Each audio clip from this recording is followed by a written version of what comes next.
Good morning, this is Federico Bentley from Ayondo Markets giving you this morning's market update. The Greek Parliament is meeting today to vote on a raft of new legislation such as a streamlined VAT system, more sustainable pensions and a reformed justice system, just hours after the International Monetary Fund slammed the deal, encouraging lenders to write down debt instead.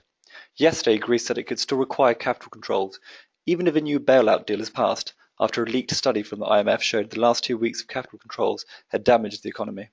Looking towards the oil markets, oil prices are under pressure after Iran reached an agreement with Western negotiators over its nuclear program, meaning economic sanctions should be lifted, which will weigh on the price of the black stuff in the near term.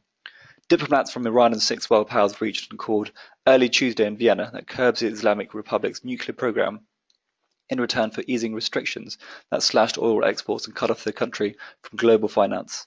Iran denies allegations by Israel, the US and Europe that its nuclear program may be a cover-up to build atomic weapons.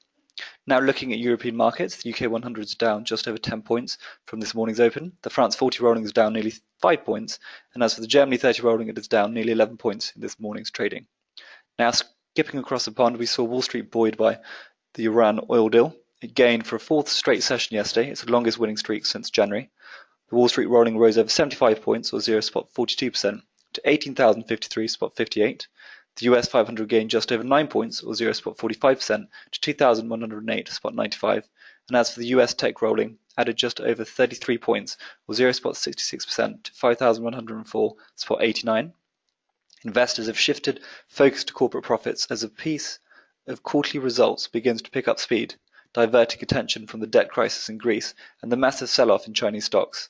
Both JP Morgan and Wells Fargo helped lift financials.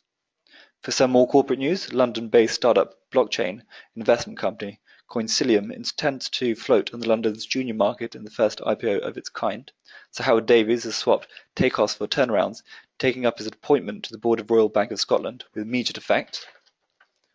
Severn Trent has said it's trading in line with expectations. However, its interest charge will be hit by low expectations for RPI and LIBOR rates.